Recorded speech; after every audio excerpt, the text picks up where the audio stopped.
अस्सलाम वालेकुम। ऑस्ट्रेलिया में एक नई जिंदगी, ये ख्वाब बहुत से लोग देखते हैं, लेकिन इस ख्वाब को हकीकत में बदलने का रास्ता एक पॉइंट सिस्टम से होकर गुजरता है जो अक्सर काफ़ी पेचीदा लगता है। तो आज हम इसी सिस्टम की गुत्थियां सुलझाएंगे और समझेंगे कि इसमें कामयाबी कैसे हासिल की जाए। चलें, शुरू करते हैं। ऑस्ट्रेलिया जाने का ख्वाब अपनी जगह, लेकिन आज की हकीकत यह है कि मुकाबला पहले से कहीं कहीं ज्यादा सख्त हो चुका है। दरखास्तों का जैसे एक सैलाब आया हुआ है और इस दौड़ में सिर्फ अहल होना काफी नहीं, बल्कि सबसे आगे निकलना अब जरूरी हो गया है। इस मुकाबले की शिद्दत का अंदाजा जरा इस बात से लगाएं कि कुछ वीज़ा कैटेगरीज में तो रिजेक्शन रेट 50% तक जा पहुंचा है। मतलब हर 2 में से एक दरखास्त नामंजूर हो रही है। ये नंबर्स हमें बताते हैं कि इस सिस्टम में एक एक पॉइंट की कितनी ज़्यादा अहमियत है। अच्छा, सरकारी तौर पर तो कहा जाता है कि कम से कम 65 पॉइंट्स चाहिए, लेकिन सच पूछें तो सिर्फ ये कम से कम मयार पूरा कर लेना अब इनविटेशन की कोई गारंटी नहीं है। हकीकत ये है कि ज़्यादातर कामयाब उम्मीदवारों के पॉइंट्स इससे कहीं ज़्यादा होते हैं। तो आज का हमारा सफ़र 5 कदमों पर मुश्तमिल होगा। सबसे पहले हम ख्वाब और हकीकत का सामना करेंगे, फिर हम इस पॉइंट सिस्टम के उसूलों को समझेंगे, उसके बाद हम देखेंगे कि अपना बुनियादी स्कोर कैसे बनाया जाए, और फिर वो तरीके जानेंगे जिनसे दूसरों पर सबकत हासिल की जा सकती है, और आखिर में बात होगी कि सही हिकमत अमली ही सब कुछ क्यों है। तो आइए सबसे पहले इस निज़ाम को ही समझ लेते हैं। इसे एक रुकावट समझने के बजाय क्यों ना इसे कामयाबी का एक नक्शा समझा जाए, एक ऐसा फ्रेमवर्क जिस पर चलकर मंजिल तक पहुंचा जा सकता है। इस सफ़र में सबसे पहला और सबसे अहम कदम है EOI, यानी एक्सप्रेशन ऑफ इंटरेस्ट। एक बात बिल्कुल साफ समझ लें, ये कोई वीज़ा की दरख्वास्त नहीं है। ये सिर्फ हुकूमत को ये बताने का एक तरीका है कि मैं अहल हूं और दरख्वास्त देने में दिलचस्पी रखता हूं, बस। ये पूरा अमल मोटे तौर पर 3 मराहलों पर मुश्तमिल है।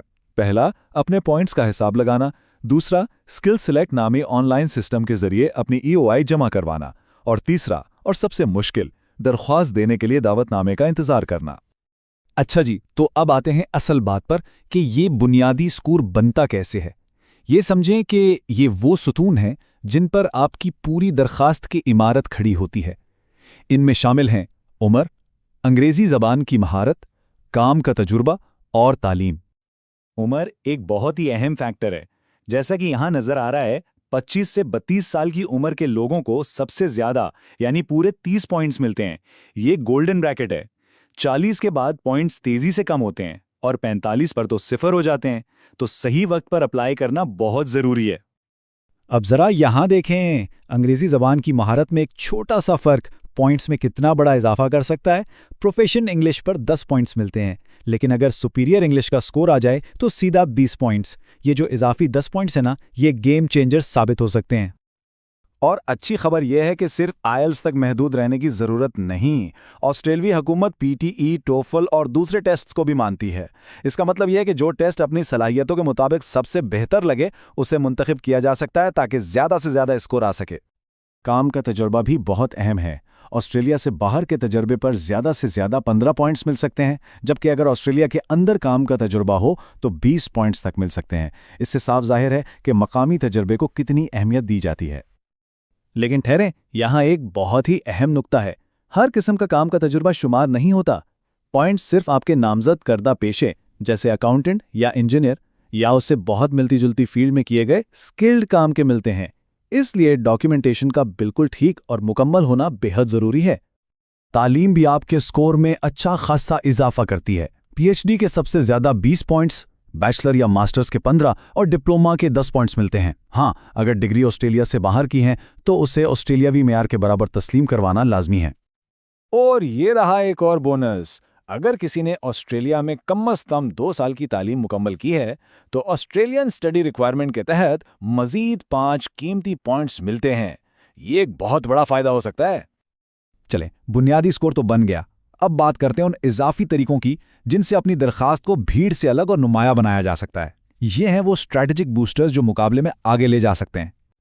स्टेट नॉमिनेशन पॉइंट्स को एक जबरदस्त किस्म का फरोग दे सकता है। सब क्लास 190 वीज़ा के लिए 5 पॉइंट्स मिलते हैं, लेकिन अगर किसी इलाकाई वीज़ा यानी सब क्लास 491 के लिए नॉमिनेशन मिल जाए तो पूरे 15 इजाफी पॉइंट्स। ये फ़र्क बहुत बहुत बड़ा है। और पॉइंट्स बढ़ाने के रास्ते यहाँ ख़त्म नहीं होते। पार्टनर की महारतें 10 पॉइंट्स तक दिला सकती हैं। ऑस्ट्रेलिया के किसी इलाके में पढ़ाई पर 5 पॉइंट्स, किसी कम्युनिटी जुबान में महारत पर 5 पॉइंट्स और इसी तरह ऑस्ट्रेलिया में प्रोफेशनल एयर मुकम्मल करने पर भी 5 पॉइंट्स। ये छोटे छोटे इजाफे मिलकर बहुत बड़ा फर्क पैदा कर देते हैं। तो अब हम अपने आखिरी और सबसे अहम हिस्से की तरफ बढ़ रहे हैं। यह समझना बहुत जरूरी है कि सिर्फ कम से कम म्यार को पूरा करना काफी नहीं, इस मुकाबले को जीतने के लिए एक मजबूत हिकमत अमली चाहिए।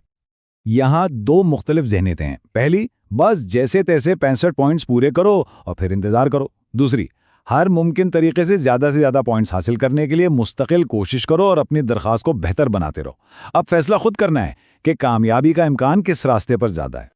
तो अहम हिकमत अमली के नुकात क्या हुए? अपनी उम्र के हिसाब से सही वक्त पर अप्लाई करना, बेहतर स्कोर के लिए अंग्रेजी का टेस्ट दोबारा देने से ना घबराना, अपनी आगे की पढ़ाई और काम को इमिग्रेशन के अहदाफ के साथ जोड़ना और उन तरीकों को तरजीह देना जिनसे सबसे ज़्यादा पॉइंट्स मिल रहे हों।